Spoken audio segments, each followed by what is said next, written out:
Some cars are fast, some cars are expensive, and some cars just have aura. You don't measure it in horsepower, you feel it. It's the moment when a car pulls up and the whole street changes. People stop talking, heads turn, and you instantly know that this is not just another vehicle. Today we are not talking about social media trends or TikTok builds. Instead, I'm going to cover 8 cars that have actual real aura. Cars built for serious people, cars with presence, history, and authority. This list is based purely on vibe, presence, and attitude, not numbers. You might disagree, and that's fine. So let's get into it. Let's kick off this list with the Toyota Century, a true Japanese businessman's car. This is exactly what you buy when you don't drive yourself anymore. You have a driver, a schedule packed with meetings, and zero time for nonsense. The Century is comfortable, luxurious, and quietly beautiful. And the moment this car pulls up, you immediately look serious, maybe even a little scary. The Toyota Century is not for poor people, and not even for millionaires. This is the car that you buy when you are the boss of millionaires. Sadly, this car was never officially sold outside of Japan and China, which is a real shame because it's absolutely incredible. The only realistic way to get one is actually by importing it, and that alone already tells you something about the level of this car. The Century was produced for 3 generations and technically 2 spin-offs. So let's quickly go through them. The first gen came out in 1967 and stayed in production until 1997. That's 30 years, which is unbelievable. Toyota offered it with 3 engine variations over its lifetime, a 3-liter V8, a 3.4-liter V8, and later the 4-liter V8. No flashy redesigns, no trends, just quiet authority. Then came the second generation, produced between 1997 and 2017. The design evolved slightly but stayed true to the original formula, and this is where Toyota completely lost their mind in the best way possible. They put a 5-liter V12 in this car. A V12. In a car designed to calmly take businessmen to meetings. That's ridiculous, and that's exactly why it's amazing. And now comes the first spin-offs, the Century Royale. Even the name sounds powerful. This was a special version built exclusively for the Emperor of Japan. That's not luxury, that is royalty. In 2018, Toyota knew it was time to move forward. The second generation was legendary, but visually it was starting to feel outdated. So they redesigned everything and gave us the third generation Century,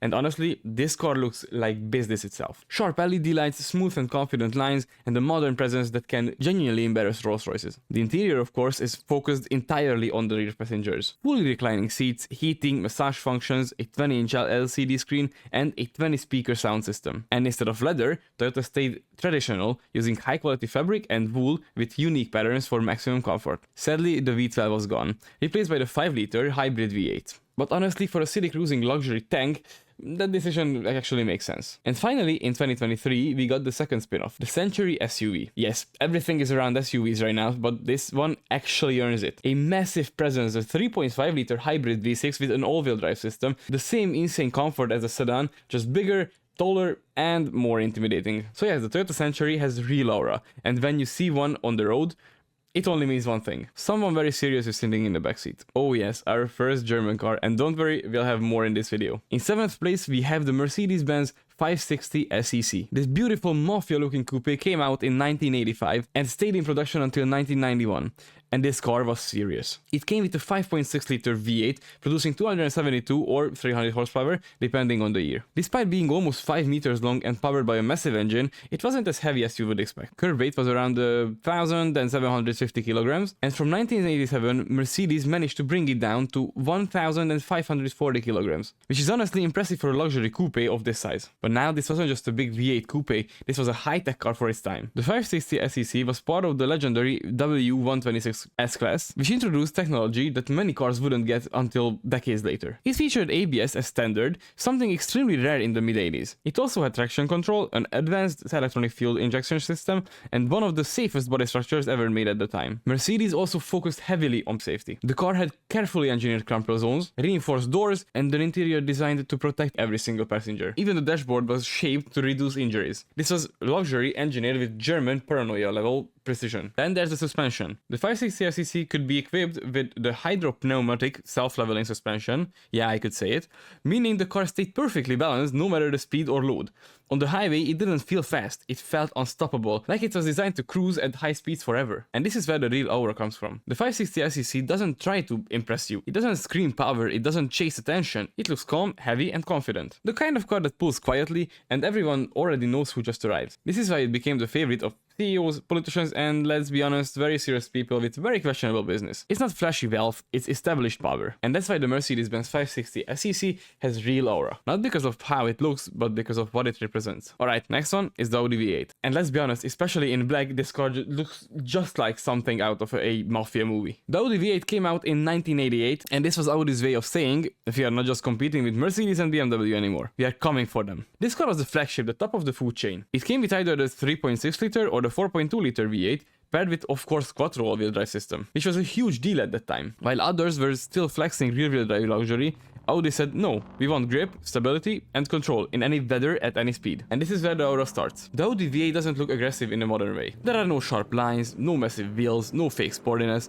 It looks square, heavy, and serious. Like a car designed by engineers who didn't care if you liked it, only that it worked perfectly. In black, it becomes something else entirely. Dark windows, white stance, subtle chrome, and that long straight body, it looks official, government level. The kind of car that could either belong to a high-ranking executive or someone who solves problems quietly. Inside, it was pure late 80s German luxury. Thick leather, real wood, solid buttons, and that unmistakable Audi interior smell. Everything felt overbuilt. The doors closed with a deep, confident sound, like the car was sealing itself off of the outside world. Technologically, the Audi V8 was ahead of its time. It had advanced engine management, quattro traction, optional automatic climate control, and one of the most stable high-speed cruising setups you could buy back then. This was the car designed for the Autobahn and not for flexing at the traffic light. And here's the thing, the Audi V8 was never flashy. It didn't become a poster car, it didn't star in movies, and that's exactly why it has aura. It's a car you recognize only if you know cars, and when you do, you respect it. The Audi V8 feels like power that doesn't need to prove itself. The kind of car that doesn't chase you, it just stays behind you calmly. And that's right there is real aura. At number 5 we got another Mercedes, but this one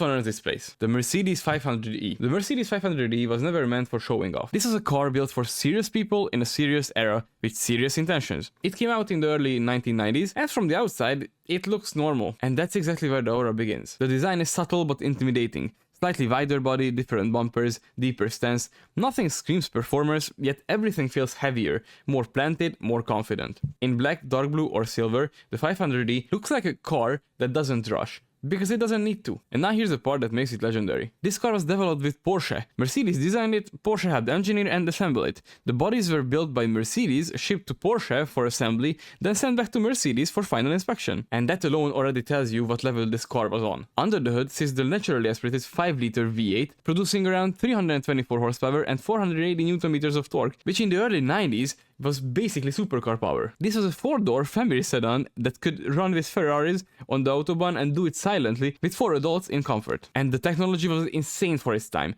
Advanced traction control, sophisticated suspension, powerful brakes, and one of the smoothest automatic gearboxes ever made. This car wasn't about sharp cornering or lap times. It was about effortless speed. You press the pedal and the world just moved backwards. Inside it was peak Mercedes. Thick leather, real wood, perfect ergonomics, and that bank vault build quality.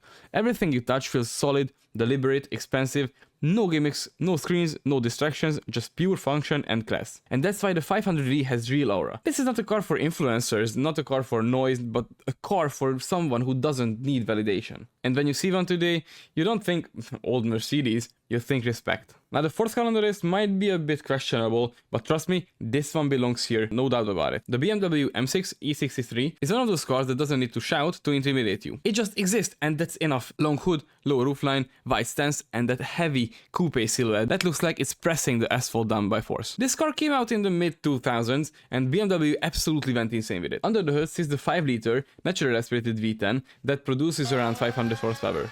Yes, a V10 in a luxury coupe, revving to over 8,000 RPM. That engine alone gives the M6 its aura. You don't even need to see the car, you hear it once and you immediately know what it is. The design is controversial, but that actually helps its presence. Sharp lines, aggressive angles, that massive grille and those flared arches. It doesn't try to be pretty, it tries to be dominant, especially in darker colors. The M6 looks like a car that shouldn't be behind you at night. Honestly, I would say it is exotic instead of beautiful. The next generation 6 Series was a bit prettier, but this one is definitely exotic. Inside it was pure mid-2000s BMW's XS. Carbon fiber roof, thick leather, bolstered seats, heads-up display, and the infamous SMG gearbox. Was it perfect? No. Was it dramatic? Absolutely. And the drama is part of the aura. And here you can think about the engine-related issues also, but if you take care of it, you shouldn't have problem with it. And yes, because of these, today the E63 M6 is a bit neglected. Basically all the E63s. Maintenance scares people, reliability memes exist, and many were abused. That's why prices dropped. But here's the thing. Aura doesn't disappear with depreciation. When you see a clean M6 E63 today, you don't think cheap BMW. You immediately think of how could you get your hands on one as fast as possible. This was a car for people who wanted everything. Luxury, performance, sound, and presence. It wasn't subtle, it wasn't sensible, it was excessive, and that's exactly why it works. The M6 E63 has that kind of aura that makes you stare just a bit longer, feel a bit jealous, and imagine what it must be like to rev that V10 just once in a lifetime. Is it neglected? Maybe. Is it intimidating? Always. And does it have aura? Absolutely. Okay, this one might be strange, but in a way that makes it very cool. The Audi Q7 V12 6-liter TDI is one of those cars that makes you ask a simple question. Why does it exist? And the answer is because Audi could. This SUV came out around 2008 and Audi decided to do something absolutely unhinged. They took a 6-liter V12 twin-turbo diesel, an engine inspired by Audi's Le Mans race cars, and put it into a family SUV, and that results in 500 horsepower and over 1000 Nm of torque. That number alone explains the aura. This wasn't a loud car, it didn't scream for attention, no crazy exhaust, no flashy design. From the outside it looks like a slightly aggressive Q7 with bigger brakes and a subtle V12 badge. And that's exactly why it is intimidating. This thing could tow a house, even a damn plane. Yes, as a representation, Audi went ahead and in front of the public they towed the whole plane with the V12 Q7. It could also overtake anything on the autobahn and cruise at high speeds all day without breaking a sweat. Effortless power, endless torque, no drama. Inside it was pure Audi luxury. High quality leather, carbon trim, advanced infotainment for its time, adaptive air suspension, quattro-wheel drive system, and massive ceramic brakes. Everything about this car was engineered for confidence, not excitement. And that's where the aura comes from. The Q7 V12 TDI feels like a car for someone who doesn't want a sports car, doesn't want noise, and doesn't care about trends. It's for someone who wants to dominate quietly. The kind of person who never raises their voice because they don't need to. Sadly, today it's rare, very rare. Expensive to maintain, complicated, and completely irrational. But when you see one, especially in black, you immediately feel strength in it. This is not a dead SUV, not even a status symbol, but a statement of engineering insanity. The V12 Q7 has real aura, because no one sane would build it, and no one forgets it. Now let's get to the number 2 car. This is the original Italian Mafia car, the Maserati Quattroporte. The Maserati Quattroporte is not just a luxury sedan, it's a presence, a rolling threat. Not because it could break down in front of you any second, but because it looks serious. This is the car that doesn't need to be fast to feel dangerous, but happens to be fast anyway, and dangerous because of the maintenance. But jokes aside, when this car pulls up, you don't need to ask who owns it. The Quattroporte first appeared in 1963, a 4-door luxury sedan with a Ferrari V8 engine. That idea was insane back then. Maserati basically invented a high-powered luxury sedan long before it was cool, but the real aura comes from the 5th generation, the one from the early 2000s. That long hood, frameless doors, low roofline, aggressive stance, it doesn't look friendly. It looks like it's late to a meeting and patience is already gone. Under the hood, you had the 4.2 liter or the 4.7 liter naturally aspirated V8, developed with Ferrari. The sound alone gives this car its aura. It doesn't scream like a supercar, it growls. Inside it was pure Italian chaos, but in a good way. Beautiful leather, wood, stitched dashboard, analog clocks, and just enough technology to remind you that this is still a serious luxury car. It's not perfect, and that's exactly why it has soul. The Quattroporte was never about lap times, or also never about reliability charts. It was about emotion, power, and dominance. A car for someone who wants luxury but refuses to be boring. So that's why it has real aura. A black Quattroporte at night, V8 rumbling, tinted windows, that's not a businessman. That's someone you don't interrupt. This car isn't loud on social media, it doesn't chase hype, it just exists and demands respect, even from the mechanic. And at the top of the list, the car that doesn't chase attention and doesn't explain itself, the BMW 850 CSI. This is not just a 90s BMW, this is one of the most over-engineered, misunderstood and most powerful statement cars BMW has ever built. When it came out in the early 90s, the 8 Series was not made to compete with anything. It was made to show what BMW was capable of when cost was not the priority. The 850 CSI sat at the very top.